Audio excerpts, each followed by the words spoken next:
Assalamualaikum warahmatullahi wabarakatuh. Good morning, everybody. How are you today? Fine, alhamdulillah. Okay, in this section, we will learn about function. Do you know function? Oh, no. Okay, to understand the function, I will give you my video. To illustrate the function in daily life. In contextual learning, please check it out. I will illustrate the function in daily life activity. For example, Miss have a maid, and then machine, and then output. Daging giling, Jadi fungsi diibaratkan sebuah input, yaitu berupa daging, and then we process in the machine and we get the output, berupa daging giling.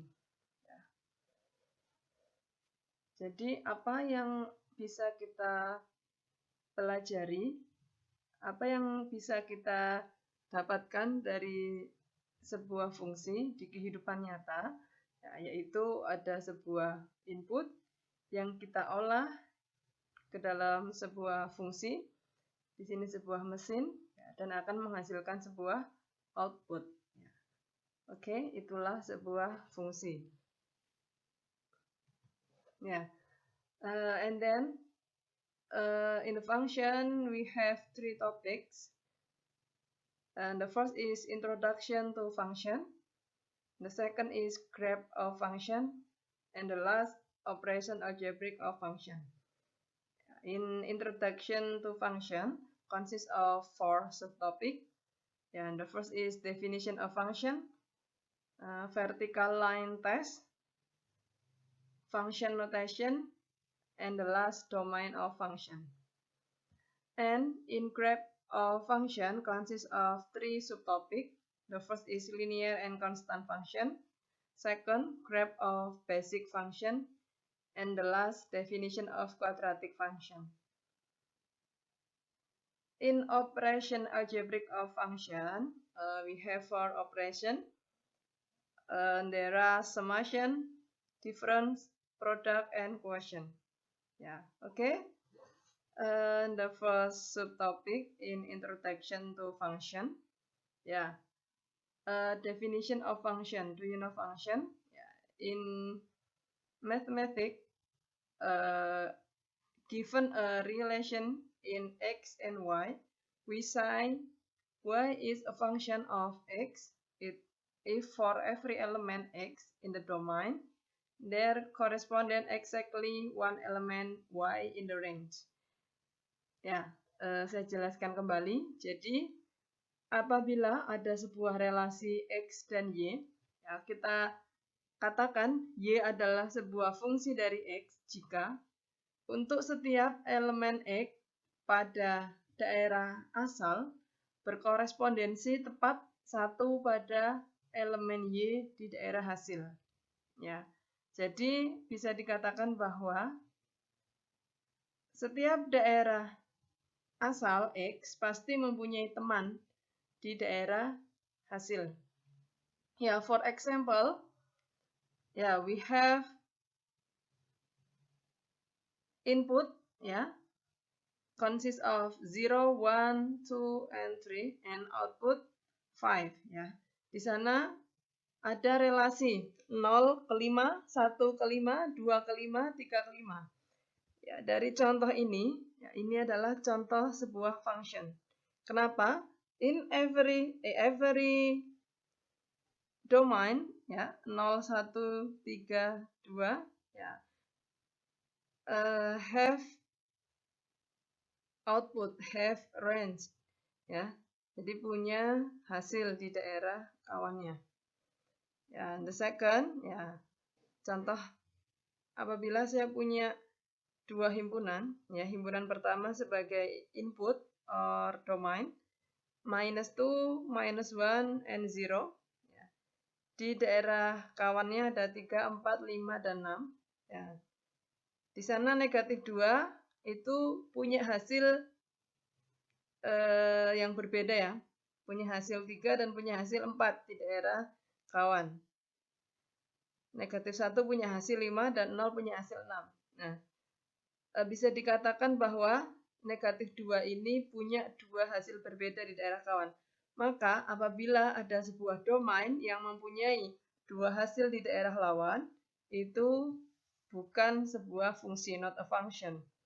Ya, in the third example, ya, -2, -1, 0, ya, punya teman semua di daerah kawan. Negatif 2 punya hasil 3, negatif 1 punya hasil 5, dan 0 punya hasil 6.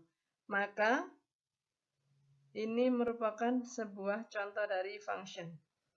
Ya. Untuk yang keempat, the fourth example, apabila ada negatif 2 sebagai daerah domain, punya output 3 di daerah kawannya, sedangkan negatif 1 tidak punya teman, 0 punya yaitu 6, maka apabila ada satu domain yang tidak punya teman, jadi di sana disebutkan bahwa tidak ada koresponden ya, tidak ada korespondensi ke daerah lawan, ini disebut bukan sebuah fungsi.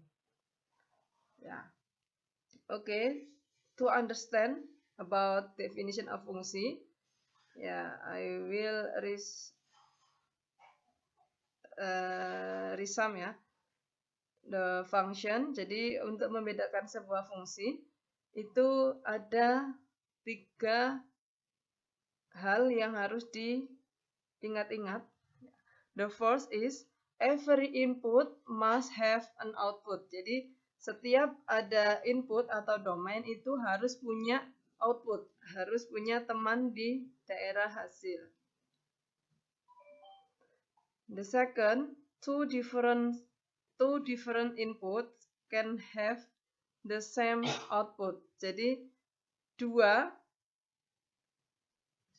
input yang berbeda itu dapat mempunyai output yang sama. Jadi dua input yang berbeda itu dapat mempunyai output yang sama. And the third, one input can have only one output. Jadi satu input itu hanya mempunyai satu output, tidak boleh mempunyai dua output.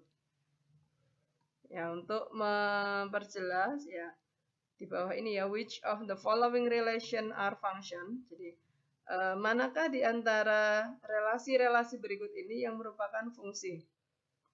Kalau tadi contohnya menggunakan diagram, ya sekarang menggunakan pasangan berurutan, paired order ya. For example, R is set of paired order 9,10, negatif 5, negatif 2, 2, negatif 1, and then 3, negatif 9. Ya, bagaimana untuk mengecek dia fungsi atau bukan? Yang pertama, yang paling depan ini adalah X, yang belakang adalah Y. Depan adalah input, belakang adalah output. Kita cek, apakah setiap input punya teman, punya daerah hasil? Punya. Ya. Dicek, apakah ada dua input yang mempunyai output yang sama? Itu juga dinamakan fungsi. Kebetulan ini berbeda semua ya. Ini inputnya berbeda, yaitu 9, negatif 5, 2, 3. Ya. Sama ini. Satu input harus mempunyai satu output. Tidak boleh input yang sama mempunyai output yang berbeda. Nah, karena ini memenuhi ketiganya, maka bisa dijawab bahwa it is function. Yeah. The second is S. S adalah himpunan 6,A, 8,F, 6,B, negatif 2,P. Nah, ini kita harus bisa melihat dengan jelas bahwa input atau domain 6 itu punya hasil yang berbeda. Yang ini A, yang ini B. Ya, jadi dia tidak memenuhi syarat yang ketiga. Syarat yang ketiga apa? Setiap input itu hanya mempunyai tepat satu output. Nah, ini inputnya sama 6, tapi outputnya berbeda. Ini A, ini B. Maka bisa disimpulkan, ya, the conclusion is it is not a function. Jadi dia bukan sebuah fungsi. Yeah. And then the last set of T consists of Z, 7, Y, min 5, R, 7, Z, 0, and then K, 0. Ya.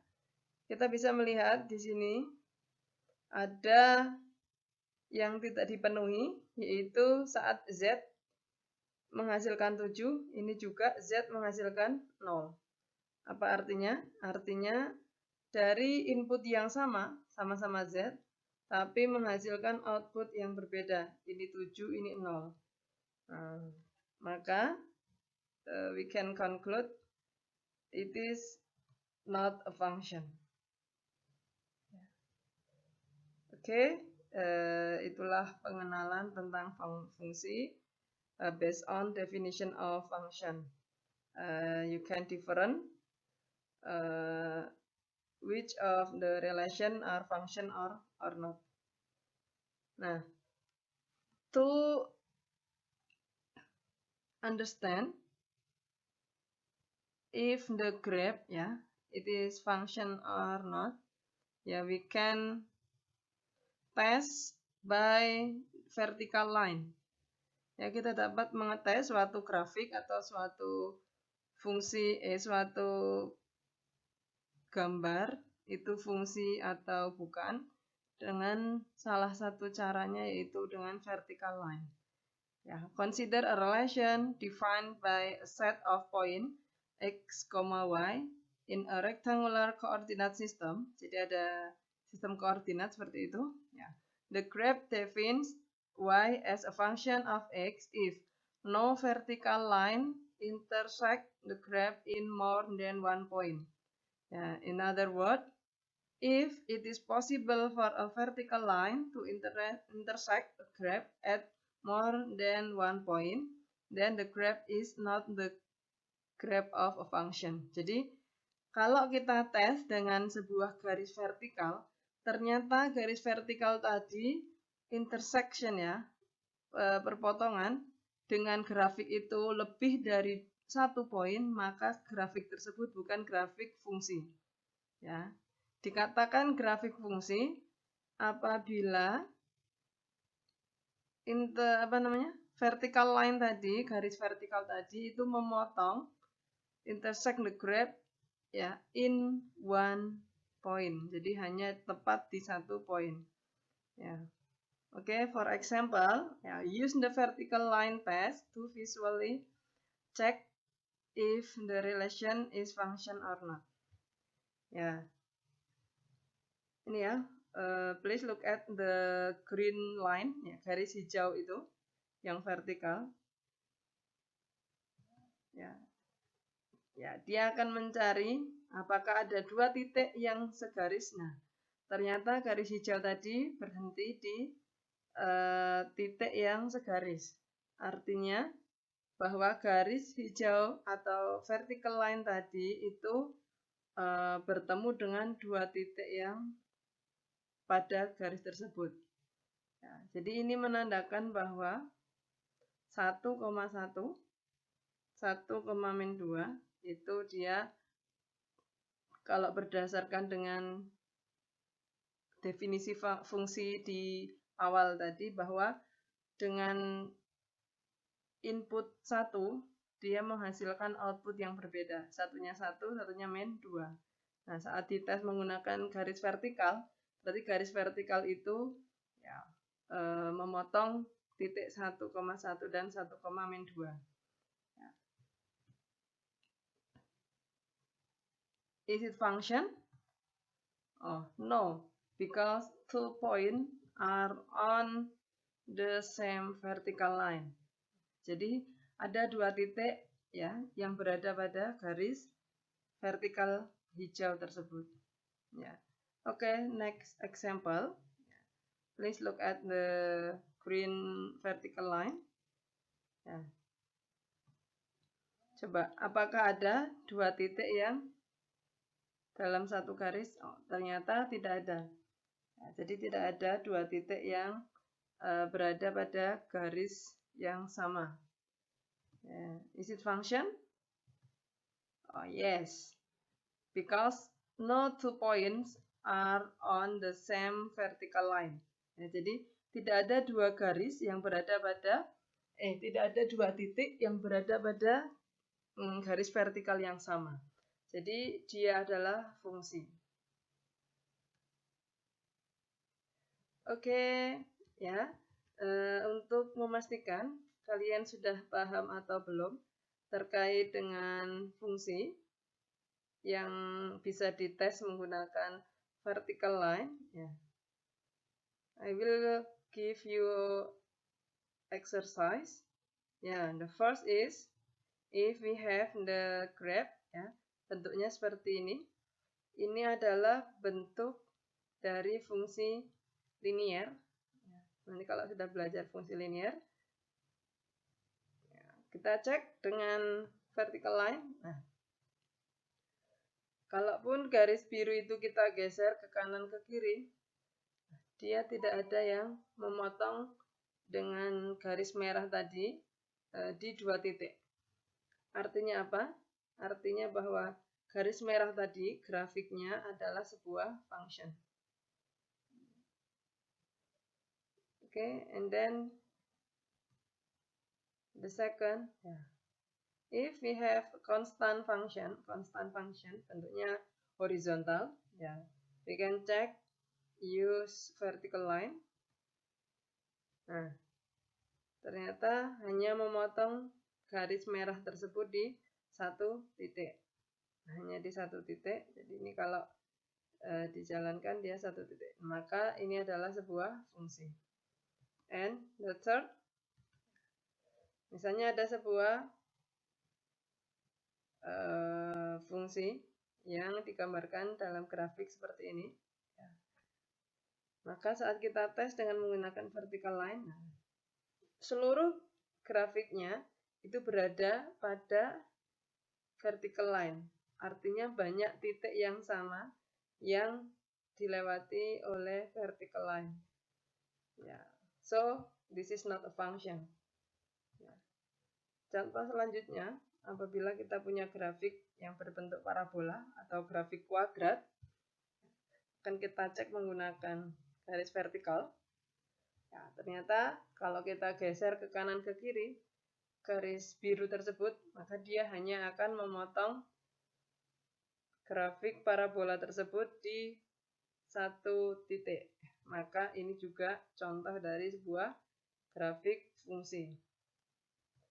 Ya, selanjutnya, ya, apabila parabolanya miring ke kanan, yaitu X sama dengan Y kuadrat bla bla bla, ya, kita cek dengan menggunakan vertical line.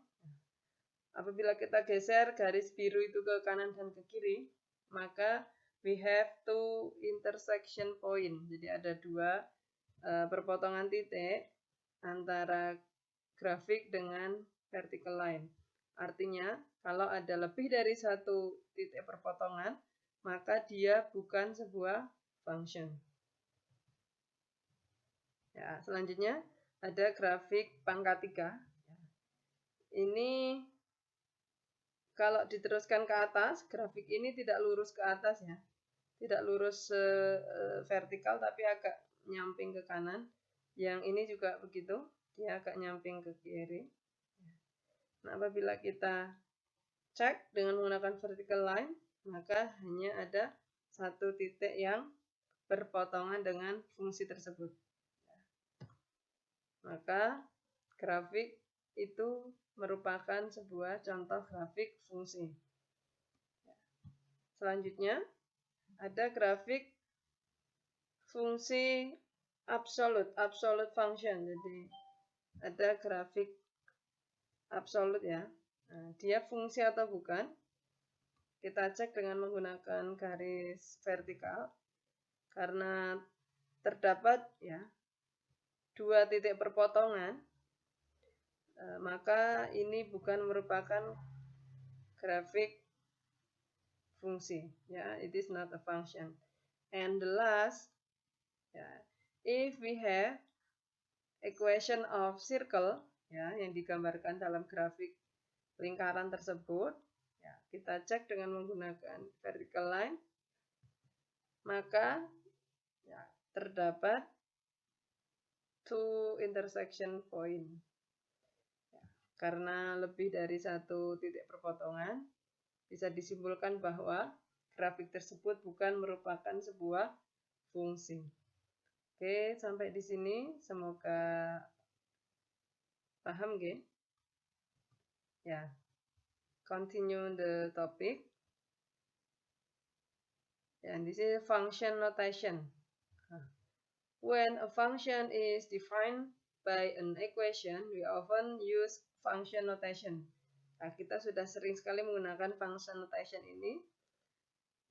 For example, the equation y is equals to x can be written in function notation as, jadi kita misalnya punya y sama dengan 2x.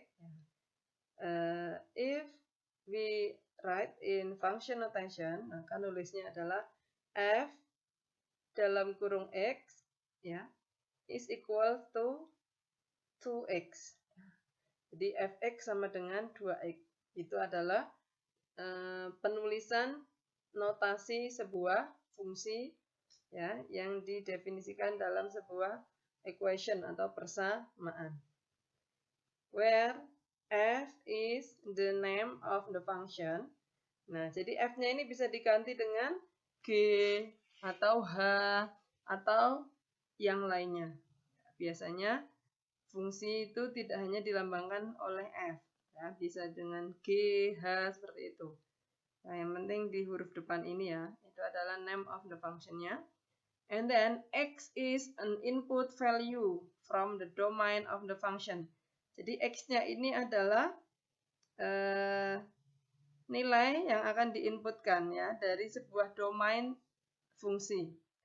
Di sini x juga bisa digantikan dengan variabel yang lain. For example, the letter of t, ya, or s, ya, in the small letter, ya. Jadi dilambangkan menggunakan huruf kecil.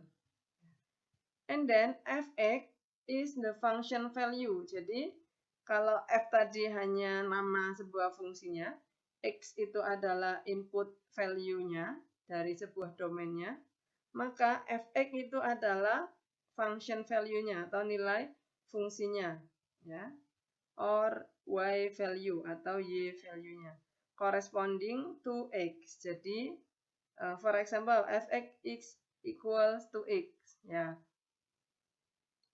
It means that x substitute with the x in the domain. Jadi x di sini disubstitusi dari x yang ada di sini. Yeah, the notation fx is read as f of x, ya, or the value of function f at x. Ya, jadi bisa dikatakan kalau ada tulisan fx seperti ini itu artinya f of x, ya, dibaca f of x, or the value of the function f at x. Jadi nilai dari fungsi f pada x. Ya. For example, to evaluate the function defined by, contohnya fx is equals to x at x is equal 5. Substitute at x is equal 5 into the function. Jadi kita akan mensubstitusi x sama dengan 5 ke dalam fungsi tersebut. Jadi kita ganti ya, substitute kita substitusikan, kita gantikan nilai x menjadi 5. Jadi f5 sama dengan 2 times 5 ya. The f of 5 is equals 10. Thus, when x is equal 5, the corresponding function value is 10. Ya, jadi ketika x-nya 5, ternyata fungsi tersebut berkorespondensi dengan nilai fungsinya adalah 10. Ya, we say f of 5 is 10. Jadi, kita bisa mengatakan bahwa f dari 5 adalah 10. Atau f pada 5 sama dengan 10. Ya. Okay. I will give you check yourself one. Yeah. Please try on your book. Yeah. Please try on your book. Yeah. The example from example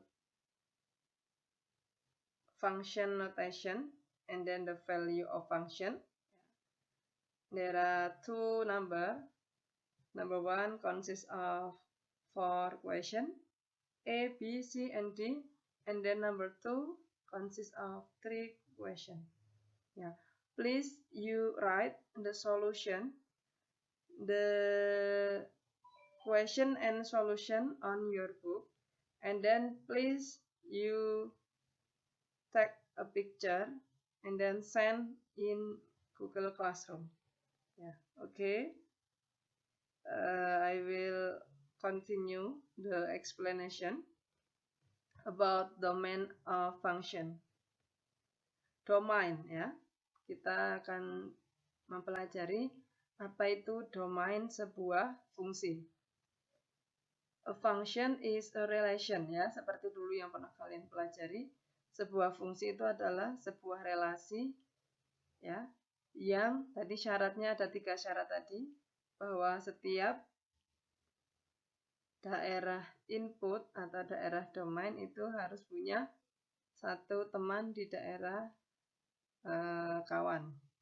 Nah, yang input tadi itu adalah domainnya dan hasil di daerah kawan tadi itulah yang disebut dengan range. Ya. Domain and range. Daerah hasil itu namanya range. Ya, misalnya ya, consider a function defined by the equation y is equals fx. Ya. The domain of f is the set of all x values that when substitute into the function produce a real number. Jadi, domain dari sebuah fungsi f tadi itu ya adalah siapa? Domain dari fungsi f itu adalah semua ya, semua himpunan, set itu himpunan ya, semua himpunan dari nilai x yang apabila disubstitusikan ke fungsi itu menghasilkan sebuah bilangan real. Berarti kalau dia disubstitusikan kok tidak menghasilkan sebuah bilangan real, itu berarti bukan domainnya. Yang kedua, range. Ya. The range of f is the set of all y values corresponding to the values of x in the domain. Jadi, daerah hasil itu adalah himpunan semua nilai y yang berkorespondensi ya pada nilai x yang ada di domain. To find the domain of a function defined by y is equal fx, keep this guideline in mind. Jadi memenuhi persyaratan ya, aturan yang sebagai berikut. Exclude values of x that make the denominator of a fraction 0. Jadi intinya secara garis besarnya bahwa domain ya apabila bentuknya itu fungsinya sebuah fraction itu adalah pecahan.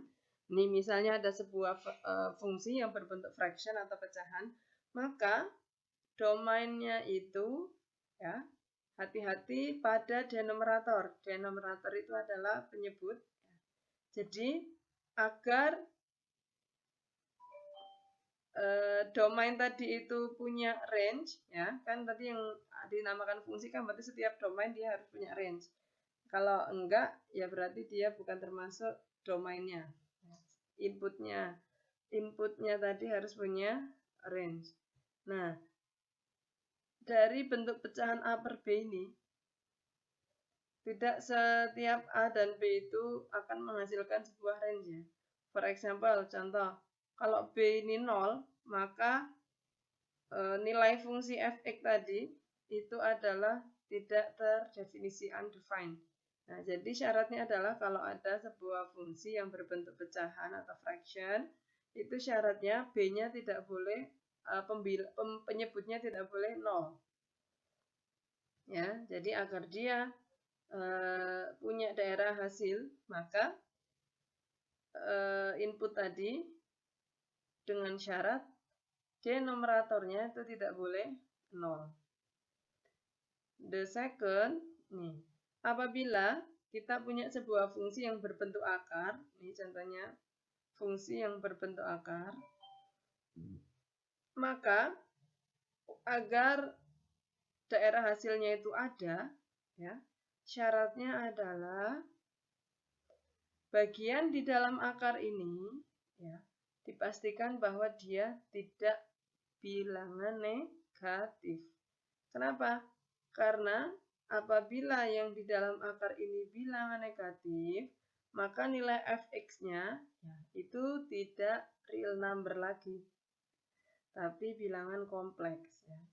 Nah, syaratnya tadi ya ada dua. Apabila berbentuk pecahan, maka di bagian penyebut itu syaratnya tidak boleh 0, agar ada daerah hasilnya. Kalau fungsinya berbentuk akar, maka bagian di dalam akar ini tidak boleh negatif. Nah, oke. Guideline yang dua ini harus diingat-ingat ya. Untuk apa? Menentukan domain dari sebuah fungsi. Ya, example. Find the domain of the function. Write the answer in interval notation. Ya, jadi carilah domain dari sebuah fungsi berikut, tuliskan ya jawabannya dalam interval notation atau juga penulisan matematika di solution set atau himpunan penyelesaian. For example, number A, fx is equal 3x minus 4. B, gx is equal x plus 7 per 2x minus 1. Number C, f of t is equals root of t plus 4. Number D, h of t is equal t minus 4 per t quadrat plus 9. Number E, h of t is equals t minus 2 per root of t plus 4. And then the last, number F, g of x is equal x squared minus 3x. Okay, solution. Number 1, the function will be defined for all real number. Ya, jadi contoh yang pertama tadi, ya karena dia syaratnya tadi kan yang pecahan dan akar. Ini kan nggak pecahan, nggak akar. Jadi untuk setiap x bilangan real itu adalah domainnya. Contoh, saya masukkan x-nya 5, saya masukkan x-nya setengah, saya masukkan x-nya 5/2, 5/3, saya masukkan x-nya negatif 10, ya, saya masukkan x-nya akar 2. Nah, semua nilai x yang termasuk bilangan real itu mempunyai daerah hasil. Ya, kalau dihitung selalu ada hasilnya sebagai nilainya bilangan real. Number B, x plus 7 per 2x minus 1. Nah, ini ya. The function will be undefined when the denominator is 0. Jadi fungsi tersebut tidak akan terdefinisi ketika penyebutnya 0. Jadi denominator itu penyebut 0. Nah, berarti yang perlu kita cari itu justru bagian bawahnya. Karena bawahnya tadi penyebutnya tadi 2x min 1, maka 2x min 1 kita hitung dulu sama dengan 0. Ya. Terus 2x sama dengan 1, x sama dengan setengah. The value x is equal a half must be excluded from the domain. Ya, jadi tadi kan nggak boleh 0. Nah, kalau nggak boleh 0 tadi justru kita sama dengan 0 dulu. Kalau sudah disama dengan 0, ya, kan ketemu nih x-nya sama dengan setengah. Artinya apa? Berarti setengah itu bukan domainnya. Sebab kalau setengah kita substitusikan ke bagian penyebut, itu menghasilkan 0. Sedangkan 0 tadi nanti mengakibatkan fungsi tadi tidak terdefinisi. Karena saat sesuatu dibagi 0, dia undefined. Ya, artinya apa? Setengah ini tidak termasuk dalam domain. Nih, the value x is equal a half must be excluded, ya. Di luar dari domain. Nah, untuk menuliskannya, itu berarti negatif infinity, ya, jadi sampai tak terhingga sampai setengah. Nah, tapi ini kurungnya kurung buka, artinya dia setengahnya nggak ikut. Ya, union atau gabungan setengah sampai tak terhingga. Nah, ini juga setengahnya nggak ikut. Jadi setengah sampai minus tak terhingga itu setengahnya nggak ikut. Yang ini juga setengah sampai tak terhingga itu nggak ikut. Atau cara lain menuliskannya yaitu dengan cara ini. X sedemikian X anggota real di mana X tidak sama dengan setengah. Jadi berapapun nilai X yang penting nggak setengah gitu. Ya. Mau seperempat, mau sepertiga, mau 2, mau 1, mau negatif 2, negatif 1, akar 3, berapapun asal tadi tidak setengah. Kenapa? Karena kalau setengah ini disubstitusikan ke penyebut, hasilnya adalah 0. Nah, 0 itu menyebabkan dia the function will be undefined. Oke, number C. Apabila fungsi tadi dinyatakan menjadi akar T plus 4 sama dengan yang tadi ya. Di syarat tadi bahwa suatu akar itu ya tidak akan menghasilkan bilangan real apabila T plus 4 tadi negatif. Jadi di dalam akar ini negatif, maka dia tidak bisa dihitung nilainya. Kalau kalian pernah belajar bahwa di dalam akar itu nilainya harus positif. Kalau negatif berarti nggak bisa dihitung. Kalau mau dihitung nanti ada pelajaran sendiri namanya complex number. Nah, untuk mencari justru yang T plus 4 tidak boleh negatif, itu kita hitung. Ya. Kita tuliskan menjadi T plus 4, kan tidak boleh negatif. Nah, tidak boleh negatif itu penulisan matematikanya bagaimana? T plus 4 lebih dari sama dengan 0. Artinya lebih dari sama dengan 0 itu berarti tidak negatif ya. Lebih dari itu kan berarti positif, sama dengan 0, berarti batas paling kecilnya kan berarti 0. Tidak negatif ya. Nah, tinggal dihitung. Masing-masing ruas dikurangi 4, berarti yang ini T saja lebih dari yang ini min 4. Ya. Menulisnya bagaimana ini? Nah, kalau dia sama dengan ikut ya berarti ya. Tandanya itu kurungnya kurung siku. Kalau min 4-nya tadi nggak ada sama dengannya, berarti ini kurungnya kurung biasa. Kurung terbuka. Ini close interval ya, jadi artinya min 4-nya ikut menjadi bagian. Nah, jadi syaratnya apa? Fungsi ft sama dengan akar t plus 4 itu akan terdefinisi apabila T-nya lebih dari sama dengan min 4. Jadi nggak boleh min 5, nggak boleh min 6, ya. Harus minimal min 4, atau min 3, min 2, ataupun bilangan yang rasional, ya. Number G. Oke. Pertanyaan di nomor D tadi adalah T min 4 per T kuadrat plus 9. Ya. Oke, yang pertama, bahwa the quantity T square is greater than or equal to 0. Coba kalian bayangkan ya, hitung ya. T kuadrat, berapapun nilai T-nya, itu selalu lebih besar atau sama dengan 0. Contoh, T-nya negatif. Kalau dikuadratkan berarti hasilnya juga positif.